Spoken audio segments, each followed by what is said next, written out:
Oke, jadi restrukturasi perusahaan atau tarigan adalah kegiatan dan tindakan yang dapat digunakan perusahaan untuk mengubah struktur perusahaan melalui perbaikan untuk mendapatkan dampak yang signifikan di dalam perusahaan. Tujuannya agar perusahaan dapat berkembang dan mampu bersaing dalam mempertahankan eksistensi perusahaan. Adapun bentuk-bentuk dari restrukturasi perusahaan, yaitu yang pertama adalah merger atau penggabungan perusahaan, di mana berdasarkan pasal 109 angka 1 Perpu Cipta Kerja yang mengubah pasal 1 angka 9 Undang-Undang Nomor 40 Tahun 2007 tentang perseroan terbatas, merger atau penggabungan dapat diartikan sebagai perbuatan hukum yang dilakukan oleh satu perseroan atau lebih untuk menggabungkan diri dengan perseroan lain yang telah ada, atau bisa kita sebut juga sebagai merging company.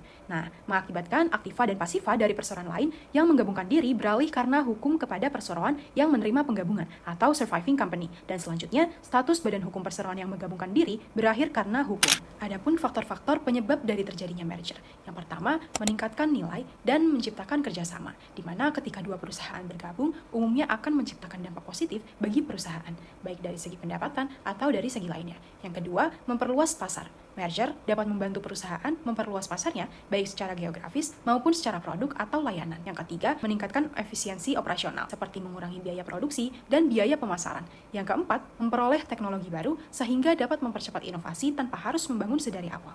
Dan yang kelima, mendapatkan pangsa pasar dan mengurangi biaya operasi. Dan yang terakhir, menghindari kebangkrutan. Lalu, apa saja jenis-jenis merger yang biasanya dilakukan oleh perusahaan? Terdapat beberapa. Di antaranya yang pertama yaitu merger horizontal, yaitu merger yang dilakukan oleh perusahaan yang bekerja pada bidang yang sama. Contohnya yaitu pada Bank BCA dan Bank Danamon. Keduanya sama-sama bekerja di bidang perbankan.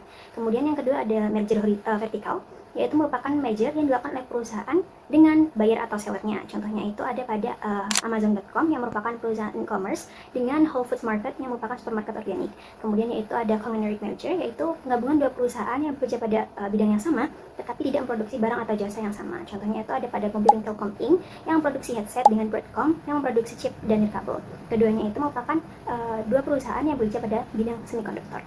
Selain ketiga merger yang telah disebutkan sebelumnya, terdapat jenis-jenis merger lainnya, yaitu yang pertama adalah conglomerate merger, yaitu merupakan merger yang dilakukan oleh perusahaan yang bekerja di bidang yang berbeda. Contohnya yaitu Time Warner Inc. yang merupakan perusahaan media dan hiburan dengan AT&T Inc. yang merupakan perusahaan telekomunikasi. Selain itu ada pula yang namanya merger ekstensi pasar dan merger ekstensi produk. Untuk merger ekstensi pasar ini merupakan penggabungan dua perusahaan atau lebih untuk memperluas area pasarnya. Contohnya adalah pada Bank Mandiri Tbk yang merupakan hasil penggabungan dari bank pemerintah seperti BDN, Bapindo, Bumidaya, dan Exim. Sementara kalau untuk merger ekstensi produk sendiri merupakan penggabungan dua perusahaan atau lebih untuk memperluas lini produk perusahaan masing-masing. Contohnya itu pada Citigroup yang merupakan jasa keuangan atau bank dengan Travelers Insurance yang merupakan perusahaan asuransi. Terdapat 5 tahapan yang harus dilakukan oleh perusahaan untuk melakukan merger. Yang pertama adalah memenuhi syarat. Syarat-syaratnya antara lain yaitu perusahaan merupakan perseroan terbatas, kemudian merger dilakukan dengan memperhatikan kepentingan perseroan, pemegang saham minoritas, karyawan, dan lain seterusnya berdasarkan pasal 126 ayat 1 UU PT. Kemudian yang terakhir, merger tidak boleh dilakukan dengan tujuan untuk monopoli atau tujuan persaingan usaha tidak sehat lainnya berdasarkan pasal 2 ayat 1 PP nomor 57 tahun 2010. Tahap selanjutnya adalah menyusun rancangan. Direksi perusahaan yang akan menggabungkan diri ataupun menerima penggabungan harus menyusun rancangan penggabungan yang akan disampaikan kepada Dewan Komisaris dalam RUPS. Selain itu, direksi perusahaan yang akan melakukan merger wajib mengumumkan ringkasan rancangan mergernya dengan membuat minimal 1 buah surat kabar dan diumumkan secara tertulis kepada karyawan dari perusahaan yang akan melakukan merger. Pengumuman merger tersebut harus dilakukan paling lambat 30 hari sebelum pemanggilan RUPS. Tahap yang ketiga, meminta persetujuan RUPS. Merger harus diputuskan secara musyawarah mufakat dalam RUPS dengan memperhatikan ketentuan pasal 89 ayat 1 UPT. RUPS dapat dilangsungkan dengan dihadiri paling sedikit 3/4 bagian dari jumlah seluruh saham dengan hak suara hadir atau diwakili. Dengan demikian, keputusan dari RUPS dapat dinyatakan sah apabila disetujui paling sedikit 3/4 bagian dari jumlah suara yang dikeluarkan, kecuali anggaran dasar menentukan quorum kehadiran dan atau ketentuan tentang persyaratan pengambilan keputusan RUPS yang lebih besar. Tahap keempat, membuat akta merger di notaris. Setelah rancangan merger disetujui RUPS, persetujuan tersebut harus dituangkan dalam akta penggabungan atau akta merger yang dibuat di hadapan notaris dengan menggunakan bahasa Indonesia. Salinan akta merger juga perlu dilampirkan untuk mendapatkan persetujuan ataupun keperluan pencatatan oleh Kemenkumham sebagaimana diatur dalam pasal 129 UPT. Tahap terakhir yaitu mengumumkan merger di surat kabar. Direksi perusahaan yang menerima penggabungan memiliki kewajiban untuk mengumumkan hasil penggabungan dalam satu buah surat kabar atau lebih dalam jangka waktu paling lama 30 hari, terhitung sejak diterbitkannya persetujuan Menteri atas perubahan anggaran dasar dalam hal terjadi penggabungan sebagaimana diatur dalam pasal 133 ayat 1 UPT.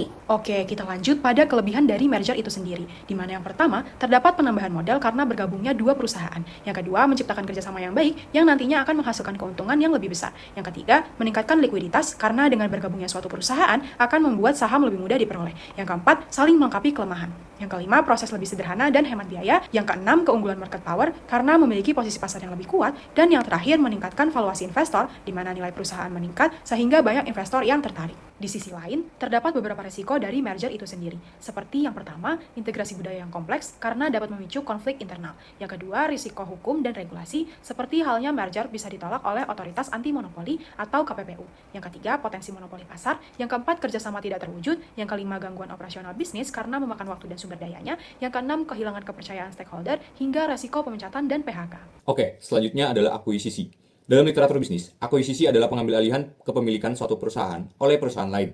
Namun, dalam hukum Indonesia, istilah yang digunakan untuk akuisisi adalah pengambil alihan. Menurut pasal 1 angka 1 Undang-Undang Nomor 40 tahun 2007 tentang perseroan terbatas atau UU PT, pengambil alihan adalah perbuatan hukum yang dilakukan oleh badan hukum atau orang perseorangan untuk mengambil alih saham perseroan yang mengakibatkan beralihnya pengendalian atas perseroan tersebut. Secara ringkas, akuisisi sendiri berupa yang pertama, perseroan yang diambil alih sahamnya.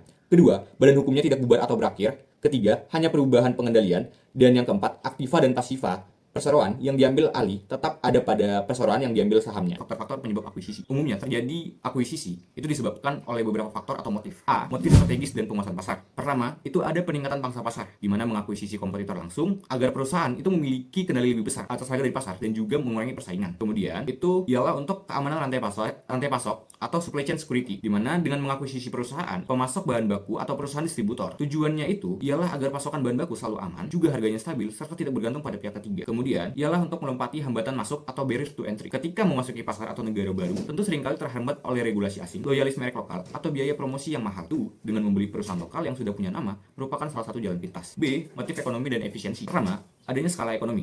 Yaitu semakin besar volume produksi setelah dua perusahaan bergabung, maka biaya operasional per unit barang akan semakin murah. Misalnya, sentralisasi gudang, pemotongan biaya marketing, hingga integrasi sistem IT. Kemudian, adanya sinergi finansial. Perusahaan hasil gabungan biasanya memiliki aset dan kas yang lebih besar, sehingga mereka lebih mudah mendapatkan pinjaman dari bank dengan bunga yang lebih rendah. Selanjutnya, membeli perusahaan undervalued. Perusahaan pengakuisisi melihat bahwa harga saham perusahaan target di pasar modal sedang jatuh dan dinilai lebih rendah dari nilai aset aslinya atau undervalued, sehingga diakuisisi untuk mendatangkan keuntungan di masa yang akan datang. C ialah motif penguasaan aset tak berwujud atau intangible assets, yaitu hak kekayaan intelektual atau haki, di mana mengakuisisi demi mendapatkan hak paten teknologi mutakhir, resep rahasia dagang, atau merek yang sudah memiliki goodwill tinggi di masyarakat. Tentunya riset dan pengembangan atau R&D dari nol memerlukan waktu yang bertahun-tahun dan juga kerap rawan akan kegagalan. Kemudian, yaitu izin dan lisensi khusus. Di beberapa sektor industri, pemerintah membatasi pemberian izin baru, misal izin pertambangan, hak guna usaha, atau frekuensi telekomunikasi. Cara legal untuk mendapatkan izin tersebut ialah dengan mengakuisisi perusahaan yang sudah memegangnya. Selanjutnya, talenta unggul, yaitu membeli sebuah perusahaan semata-mata karena ingin mendapatkan tim teknisi, ahli hukum, atau developer jenius di dalam perusahaan tersebut. Dan motif yang terakhir adalah motif kepatuhan regulasi atau regulatory driven, di mana pemenuhan syarat modal inti, contoh yang paling nyata adalah di sektor perbankan. Otoritas Jasa Keuangan atau OJK sering menaikkan aturan minimum modal inti bank, di mana bank-bank kecil yang tidak mampu memenuhi syarat modal tersebut, mau tidak mau, harus rela diakuisisi oleh bank besar atau melakukan merger agar izin usahanya tidak dicabut. Kemudian kita beralih kepada jenis akuisisi berdasarkan objek yang diakuisisi. Pertama, ada akuisisi saham, yaitu pembeli membeli sebagian besar atau seluruh saham perusahaan target. Perusahaan target tetap eksis sebagai badan hukum, hanya pemilik dan pengendalinya yang berubah. Kedua, adalah akuisisi aset, di mana pembeli hanya membeli aset perusahaan, misalnya pabriknya saja atau mesinnya saja, bukan saham perusahaannya. Kemudian, jenis akuisisi berdasarkan hubungan bisnis atau industri. Pertama, akuisisi horizontal, yaitu pengambil alihan yang dilakukan antar perusahaan yang beroperasi di bidang industri yang sama dan berada pada tingkat pasar yang sama. Secara sederhana, ini adalah tindakan sebuah perusahaan membeli perusahaan kompetitor atau pesaing langsungnya. Contohnya, Facebook mengakuisisi Instagram pada tahun 2012, di mana keduanya beroperasi di industri yang sama, yaitu di industri media sosial. Kedua, akuisisi vertikal, ialah pengambil alihan antara perusahaan-perusahaan yang berada dalam satu rantai pasok atau supply chain yang sama, tetapi beroperasi pada tahapan produksi atau distribusi yang berbeda. perusahaan target memiliki hubungan pembeli-penjual dengan perusahaan pengakuisisi. Contohnya, pabrik ban mobil mengakuisisi perkebunan karet, yang mana ini berada di daerah hulu, atau mengakuisisi dealer mobil yang dianalogikan sebagai daerah hilir. Kemudian yang ketiga adalah akuisisi konglomerat. Ialah pengambil alihan yang melibatkan perusahaan-perusahaan yang bidang usahanya sama sekali tidak saling berhubungan, baik secara horizontal, yaitu bukan pesaing, maupun vertikal, tidak berada dalam satu rantai pasok. Contoh, Amazon mengakuisisi Whole Foods tahun 2017, di mana raksasa teknologi dan e-commerce ini murni mengakuisisi jaringan supermarket fisik penjual bahan makanan organik. Untuk bagian akuisisi yang pertama, ekspansi pasar lebih cepat. Organic growth membutuhkan waktu bertahun-tahun, merekrut SDM, membangun infrastruktur, membangun brand awareness, dan membangun jaringan distribusi. Akuisisi memotong semua tahapan itu. Perusahaan langsung mewarisi pelanggan, reputasi, dan operasional yang sudah berjalan. Yang kedua ada sinergi operasional dan finansial. Sinergi terbagi menjadi dua, cost synergy dan revenue synergy. McKinsey mencatat rata-rata deal yang berhasil menghasilkan sinergi biaya 2-4% dari combined revenue. Tapi perlu dikritisi, sinergi adalah proyeksi, bukan kepastian. Realisasinya sangat bergantung pada kualitas integrasi. Yang ketiga, eliminasi kompetitor dan penguatan market power. Mengakuisisi pesaing langsung, mengurangi intensitas persaingan harga, memperbesar pangsa pasar, dan menciptakan pricing power yang lebih kuat. Yang keempat, akses instan ke aset strategis. Aset strategis mencakup banyak hal, seperti paten dan kekayaan intelektual, lisensi regulasi, dan lain-lain. Membangun aset-aset ini secara mandiri bisa memakan 5-10 tahun. Akuisisi mengubah variabel waktu menjadi variabel harga.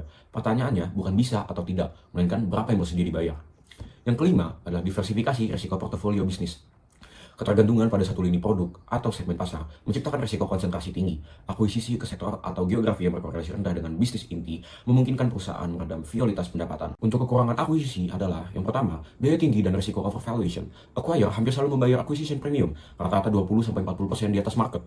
Jika sinergi yang dijanjikan tidak terwujud, goodwill wajib dihapus yang langsung menekan laba.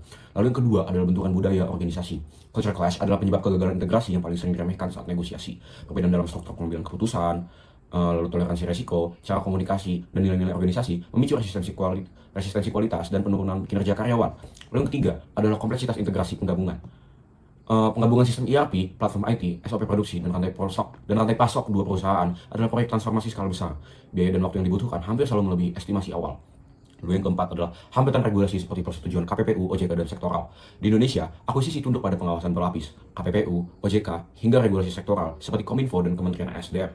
Proses persetujuan bisa memakan 6-18 bulan. Contoh akuisisi yang pernah terjadi di Indonesia adalah GoTo Group pada tahun 2021 antara Gojek dan Tokopedia. Valuasi yang bernilai sekitar $18 miliar pasca penggabungan ini bukan merupakan merger konvensional, melainkan akuisisi yang berbasis ekuitas.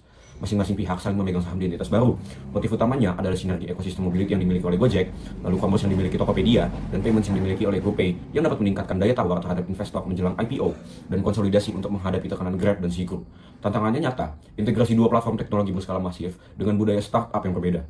Hingga 2024, Goto masih dalam proses mengejar profitabilitas, bukti bahwa akuisisi besar tidak otomatis bernilai langsung tercipta. Lalu yang ketiga adalah MUFG, yang mengakuisisi 94,1% saham Bank Danamon dalam proses bertahap yang memerlukan persetujuan dari OJK, Bank Indonesia, dan regulator Jepang. Ini adalah akuisisi bank terbesar oleh asing di Indonesia. Motif MUFG mendapatkan lisensi perbankan retail Indonesia yang tidak bisa diperoleh tanpa mengakuisisi entitas yang sudah eksis, sekaligus memanfaatkan jaringan 1.700 kantor Danamon untuk layanan UMKM dan retail. Proses persetujuan memakan waktu lebih dari 2 tahun, cerminan betapa kompleksnya regulator akuisisi di sektor keuangan Indonesia. Lalu selanjutnya adalah konsolidasi. Konsolidasi adalah penggabungan 2 atau lebih perusahaan menjadi satu perusahaan baru. Dalam proses ini, perusahaan lama bubar dan seluruh hak dan tanggung jawabnya beralih ke perusahaan baru. Tujuan konsolidasi biasanya untuk memperkuat modal, memperluas usaha, dan meningkatkan efisiensi di perusahaan. Ciri-ciri konsolidasi. Yang pertama, ada 2 atau lebih perusahaan menggabungkan diri menjadi satu entitas yang baru, yang sama sekali berbeda dan berdiri sendiri. Yang kedua, perusahaan-perusahaan yang menggabungkan diri bubar demi hukum atau dapat dikatakan perseroan-perseroan yang melebur diri kehilangan status badan hukum mereka. Yang ketiga, ada seluruh aset pasifa dari perseroan-perseroan yang melebur diri beralih ke perusahaan baru yang terbentuk. Yang keempat, konsolidasi harus mendapat persetujuan rapat umum pemegang saham dari masing-masing perseroan yang terlibat. Selanjutnya ada contoh konsolidasi. PTA dan PTB melakukan konsolidasi. Kedua perseroan ini meleburkan diri dan membentuk perseroan baru bernama PTC. Aset dan pasifa PTA dan PTB menjadi milik PTC. PTA dan PTB kemudian tidak lagi memiliki status badan hukum. Contoh perusahaan yang melakukan konsolidasi yaitu ada Bank CIMB Niaga, hasil dari penggabungan Bank Niaga dan Bank Lipo, di mana di mana melakukan konsolidasi dengan tujuan untuk memperkuat posisi bank CIMB Niaga di pasar perbankan. Selanjutnya ada faktor penyebab konsolidasi. Faktor penyebab konsolidasi itu ada 3. Yang pertama faktor internal, seperti masalah keuangan atau kebutuhan untuk memperkuat perusahaan. Lalu ada faktor eksternal, seperti persaingan bisnis dan kebijakan pemerintahan. Lalu ada faktor efisiensi, yang bertujuan agar operasional perusahaan lebih efektif dan biaya operasional dapat dikurangi. Selanjutnya ada kelebihan dan kekurangan dari konsolidasi itu sendiri. Konsolidasi memiliki kelebihan seperti meningkatkan modal, memperluas pasar, dan meningkatkan efisiensi perusahaan. Namun kekurangan dari konsolidasi yaitu seperti proses yang rumit, biaya yang besar, dan kemungkinan terjadinya perbedaan budaya kerja antar perusahaan.